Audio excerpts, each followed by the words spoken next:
Allô YouTube, moi c'est Anne et lui c'est Olivier, le pilote à temps partiel de l'aventure. Aujourd'hui je t'emmène avec nous pour un road trip de 3 semaines direction l'ouest du Canada. Et comme tu peux le voir, on n'est pas parti avec n'importe quoi. Alors pourquoi l'attente de toi? Bon, déjà la première chose, c'est les économies. C'est clairement pas le même prix qu'un van, qui ont vraiment augmenté avec la pandémie. Et on a aussi et surtout une meilleure accessibilité qu'un van qui est beaucoup plus gros. C'est plutôt grand, moi qui fais 1m80, j'ai encore au moins un bon 20-30 cm sous les pieds quand je m'allonge. On peut mettre au moins 3 personnes dedans, et il y a vraiment un super bon matelas. Et il y a des petites fenêtres un petit peu partout pour admirer l'extérieur. Comme tu peux voir, c'est plutôt un long trajet. Et tu vois, pour m'amuser, j'avais regardé, et en partant de Paris, tu peux aller en Géorgie avec ce nombre de kilomètres. On t'emmène vraiment avec nous. Et quand je te dis vraiment, c'est que toutes les chansons que tu vas entendre, c'est des chansons qu'on a écoutées en boucle pendant le road trip.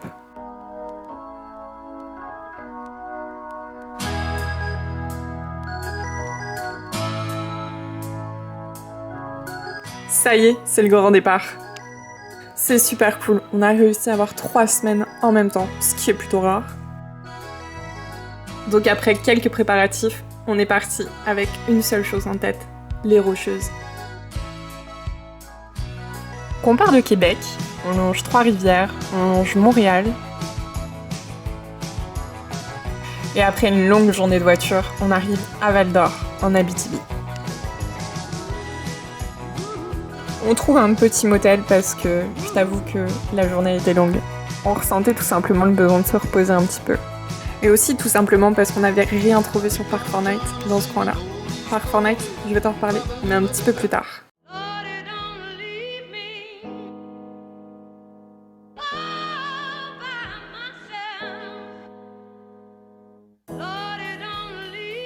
Bon, il va y avoir du moustique sur le pare-brise, et j'en suis vraiment désolée. C'était soit ça, soit on pouvait doubler le budget vacances dans du lave-glace.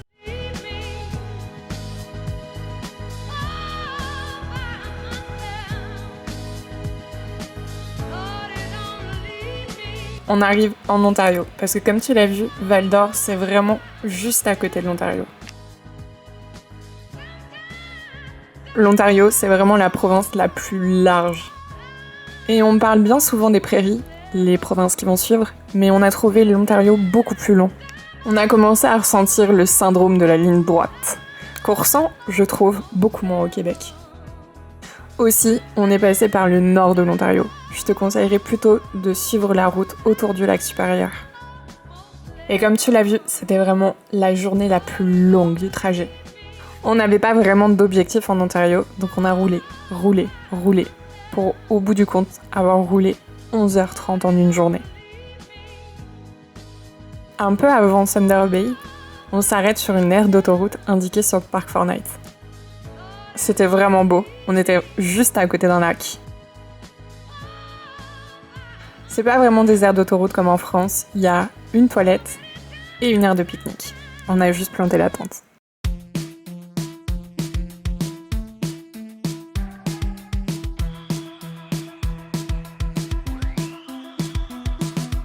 Thunder Bay, c'était vraiment étonnant. Comme tu peux le voir, il y avait beaucoup de brume, une ambiance vraiment mystique. J'imagine que c'était dû à la chaleur et l'humidité du lac supérieur.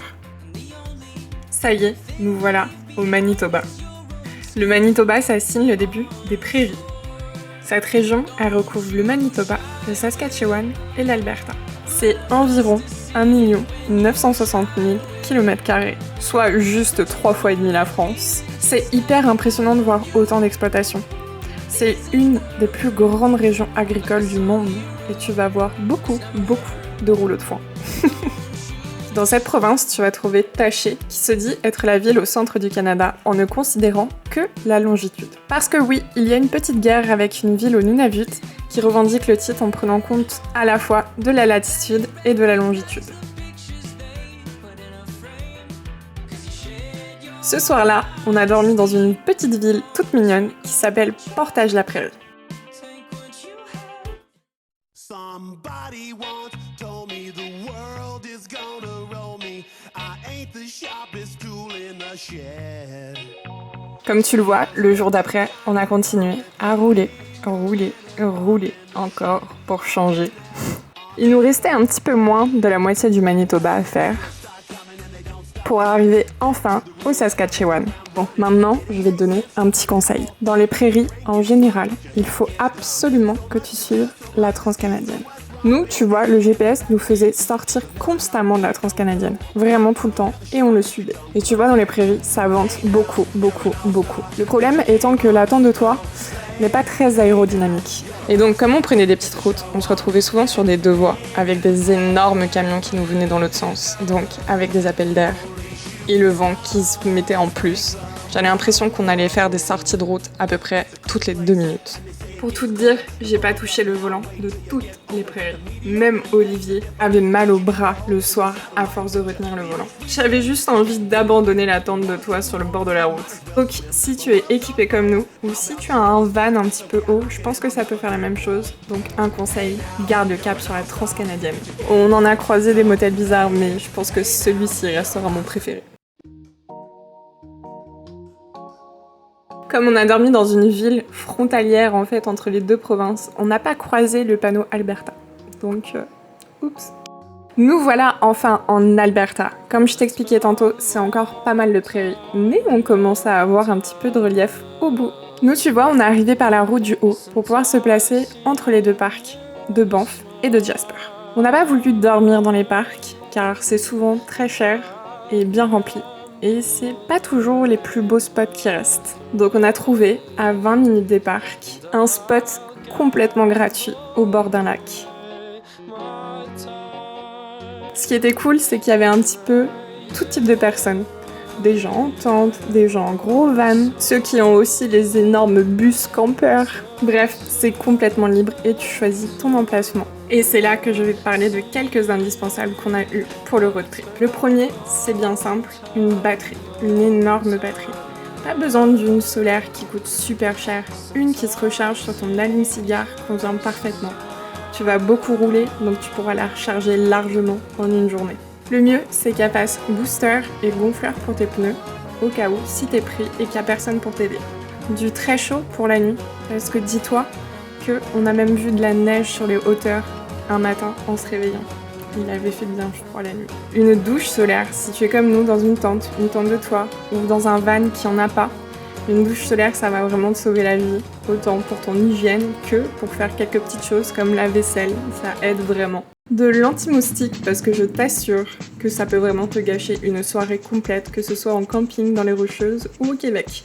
Télécharge-toi aussi 2-3 épisodes d'une bonne série sur Netflix sur ton téléphone, comme ça, même si tu n'as pas de réseau, un soir pour t'endormir, s'il pleut, s'il fait pas très beau, je te jure que ça sauve une soirée aussi. Sans oublier 1 ou 2 jeux de société. Nous, on a joué au Uno pendant toutes les vacances. Tu as 2 choses à télécharger absolument. Il faut que tu télécharges ton plan Google en hors connexion. Télécharge un maximum d'endroits en hors connexion sur tes cartes, parce que je t'assure que si tu te perds et que tu n'as pas de réseau, tu vas te retrouver un petit peu comme un idiot. Passons au plus important, Park4Night. Ou d'autres applications du style évidemment. Cette application, elle va te permettre de repérer des endroits où tu vas pouvoir venir dormir avec ta voiture, ton van ou même avec ta tente. Tu peux même voir s'il y a de l'eau ou des prises électriques. Et souvent, tu as des photos du lieu, des commentaires des personnes ayant été. Enfin bref, si tu as un investissement pour économiser au bout du compte à faire, c'est vraiment de prendre la version payante de Park4Night qui est vraiment pas chère pendant tout le temps de ton road trip. Et comme ça, tu vas pouvoir accéder à tous les endroits parce que certains endroits sont cachés dans la version gratuite.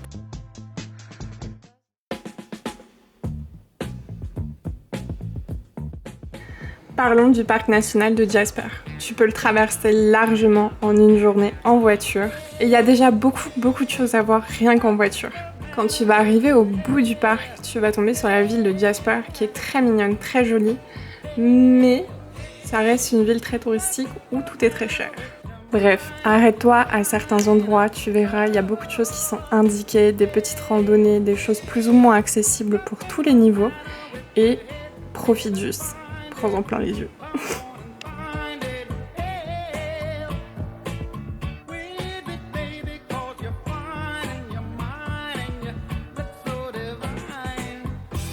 Olivier, lui, avait trouvé une petite randonnée vers un lac moins connu que le lac Louise. Pour autant, il est tout aussi beau. Bref, c'est vraiment une petite randonnée qui est un petit peu moins connue. Ça te prend une petite marche qui est vraiment accessible à tout le monde. Et tu te retrouves face à un lac bleu turquoise, seul. Enfin, nous, il y avait juste une personne qui faisait du kayak sur le lac, et c'est tout.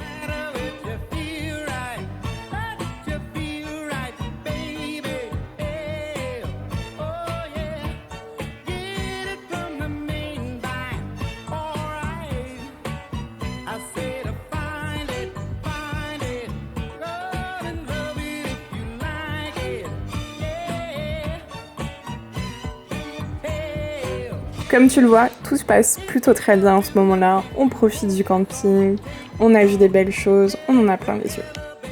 Et d'un coup, un matin, il n'y a plus de montagne. Genre plus rien, elles ont disparu. En fait, l'explication est plutôt simple. Il y avait des gros incendies cet été-là. Malheureusement, les vents ont tourné et les nuages de fumée sont venus juste au-dessus de nous.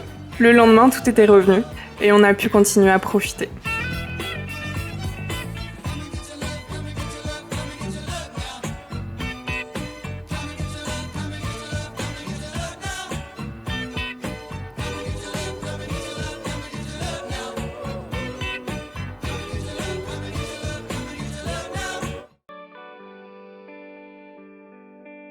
Le temps passe vite, mais ça faisait déjà plus d'une semaine qu'on était au même endroit et on s'est dit que c'était le moment pour nous de commencer à préparer tout doucement le retour. Donc direction le parc national de Banff. Il est tout aussi beau que son cousin Jasper.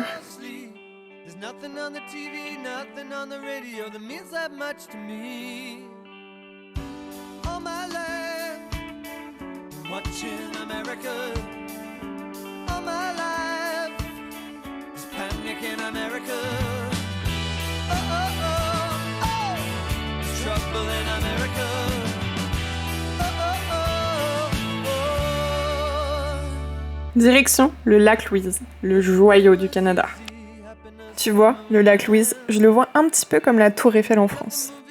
C'est une énorme attraction touristique.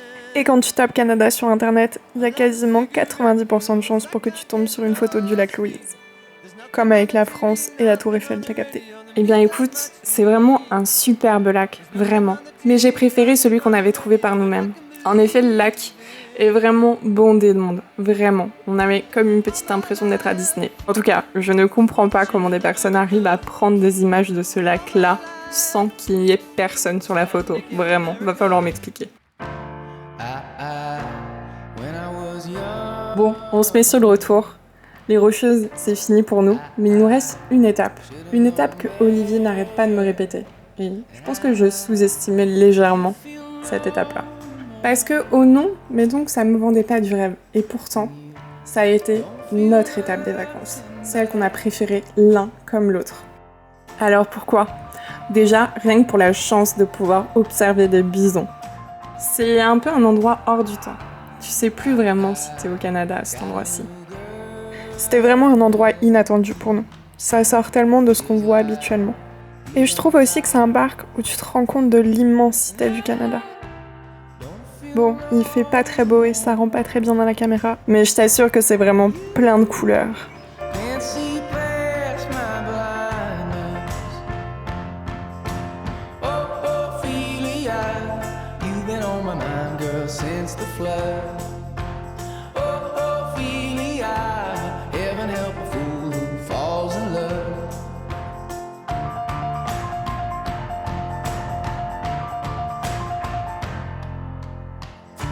Ça, c'est un chien de prairie, c'est trop mignon. Et dans ce parc-là, je pense qu'on a pu profiter du plus beau coucher de soleil des vacances. C'était incroyable.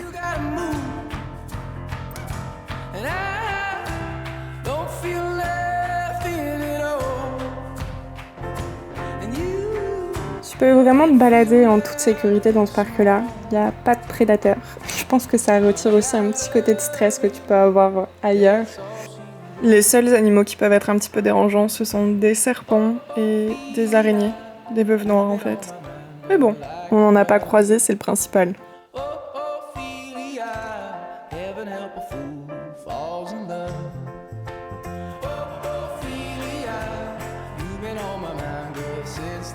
Bref, nous voilà vraiment sur le retour. Je vais te l'épargner, il nous est rien arrivé d'extraordinaire sur le retour.